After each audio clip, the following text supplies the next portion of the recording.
Alright, hi everyone. I'll be introducing the conflict video. The situation at hand is that Grace and Karen are both workers at a daycare, and I am their boss. Unbeknownst to me, Karen has been arriving late for her past few shifts and has offered no explanation to Grace. Because of this, Grace has been working basically two people's work for the first hour or so of her shift, and is not very happy with what's going on and with the attitude that Karen is bringing into work these past couple shifts.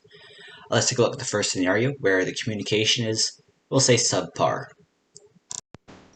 And just so you guys know how we're going to kind of format this, we're going to have the first scenario without good communication, and then an analysis at the end of that, and then the second scenario with better communication or good communication, and then an analysis after that.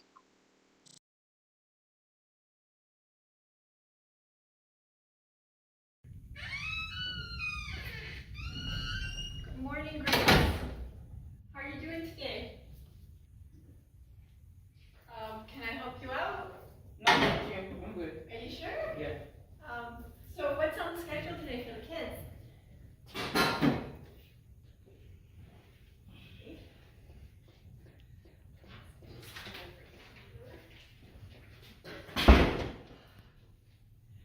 Are we doing anything? Just leave me alone, please, Karen.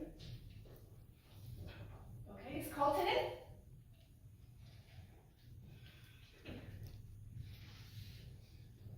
Right, I guess I'll get some books put away and get the kids going.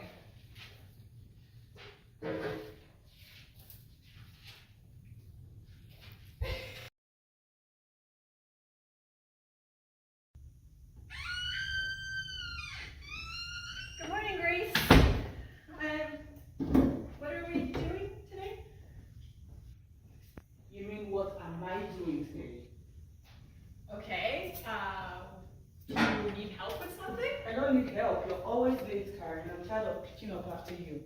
Well, you're always so nasty to me. Well, you don't give an explanation as to why you're always late, and then you come in and then you're just oh, hi, Grace, hi, Grace. How about, oh, I'm sorry, Grace, for being late. You know we have a time schedule, and you're supposed to be here on time. And then you let me pick up all the slack after you, and that's not nice, and I'm tired of it. Well, I think you're just becoming very defensive.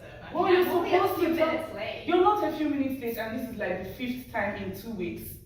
And you're always 30 minutes to an hour late, and it's not nice, because then I have to come here earlier and do everything you have to do, and that's not nice. And you're giving me attitude, really? We're just being dramatic.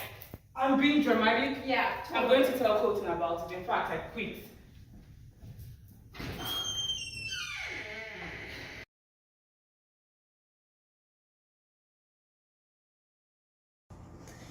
Okay, so the first video, we were chatting, and obviously I was trying to avoid the conversation about what was happening in my life. So in my attempt to avoid conflict, I basically ignored Grace's attitude towards me and tried to help or do my job without addressing the obvious discomfort and tension in the air.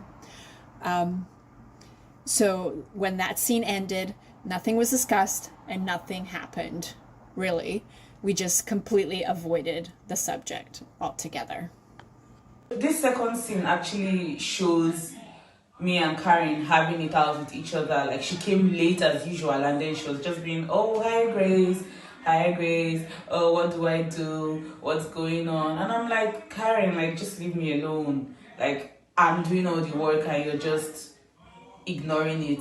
And then she's like, oh, you're being defensive, you're being annoying. And I'm like, are you for real though? Like, I'm the one that has been carrying the workload, and it's just been a lot on me. And then she said I was being dramatic, and that was when I just blew up. Like, I'm like, are you for real? I'm being dramatic. Like, for the past 2 weeks, I've been carrying the workload. I come early and I have to do my work and your work, and then you're calling me dramatic. And that was when I said, oh, I was going to quit because I couldn't do it anymore. So that was the first analysis without really good communication.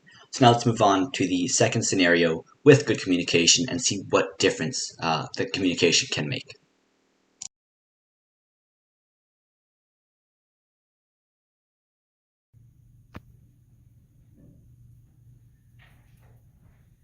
Good morning, Grace.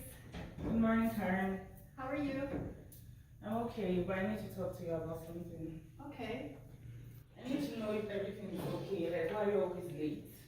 And like always coming without an explanation. So if there's something I need to know, can you just tell me, then we'll figure out how to make it work? Yeah, I'm really sorry about that. I just, my kids' morning class was canceled, so I have to drop them off a little bit later, and it's causing really great difficulties with me arriving on time. I know it's tough on you, and I'm really sorry about it. Okay, I understand that, but we need to figure out how to make it work because I can't continue picking up your slack because it's supposed to be teamwork and we're supposed to carry the workload. So I guess we need to talk to Colton on how to like reshuffle the schedule so that it can work for both of us. So maybe I come earlier and leave earlier, then you come a little bit later and leave later. How does that sound? Yeah, that sounds like a great idea. That could work great, and then I can do some of the cleanup work and put away, and maybe some prep work for the morning, and then we can work out your duties that way. Yeah. Alright. We should definitely talk to Colton and Yeah, we should. arrange. Okay. Awesome. Thanks. Yeah, let's go meet him now. Yeah, cool.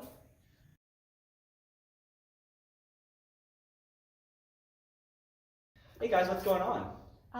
We just had a few issues that came up with my schedule. Okay. I had some changes in my personal life, and I have to kind of come in a little bit later, and it's really causing a lot of trouble for Grace. Yeah, so we've decided that we'll reschedule the schedule, and maybe I come in earlier and leave earlier. Then Karen comes in a bit later and leaves an hour later. Later?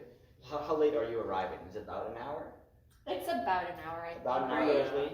Yeah. Okay, yeah, so I can definitely just move you to just come in an hour later, right? Then we can I'll help reschedule what the activities are in the first little bit there, right? So you can obviously you'll have to do a bit more of the cleanup. Yeah. Sorry, the prep work, right? Prep and Yeah, like everything. opening everything. And Yeah, right, so you're still good to come in on time, right? Yes. Yeah, so you can do all the prep work and everything. Then Karen, when you come in an hour later, right? Obviously Grace will be leaving an hour before you, so you can do most of the cleanup work at that point. Does that sound good with you guys? Yeah. Awesome. Yeah, Oh, that's that perfect. Awesome, yeah. Thank you. And if we need to reshuffle, just let me know. Yeah, And we can definitely. work on that too. I think basically we just need to always communicate so as not to have issues. Yeah, for sure. Yeah. Of course, my door's always open. All right. Awesome. Thank Thank you. you.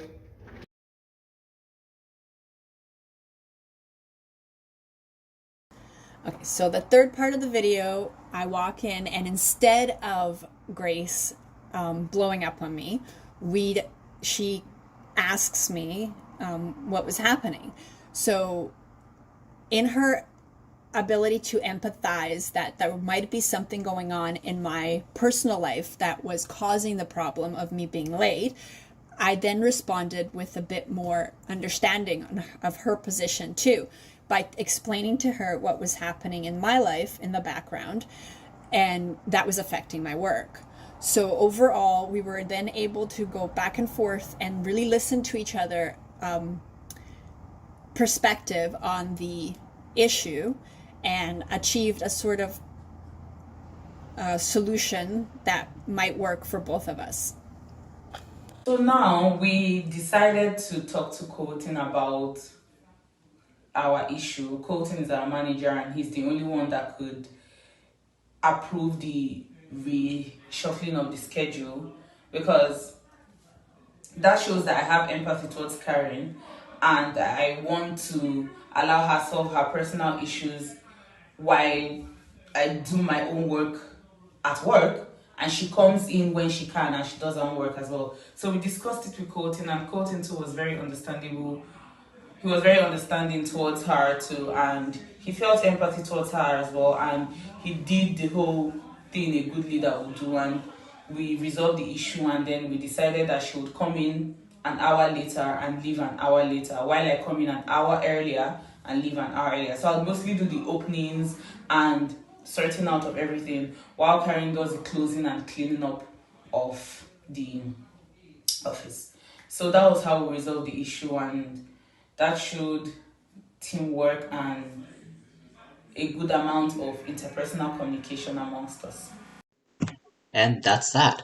Obviously, from my manager's perspective, I'm very happy that my two workers managed to communicate with each other effectively and then come to me with the intent of solving the problem instead of just kind of clamming up about it. It shows a great deal of professionalism, empathy, and understanding um, that they have, and it really creates and promotes a healthy environment rather than the harsh one created from the first scenario.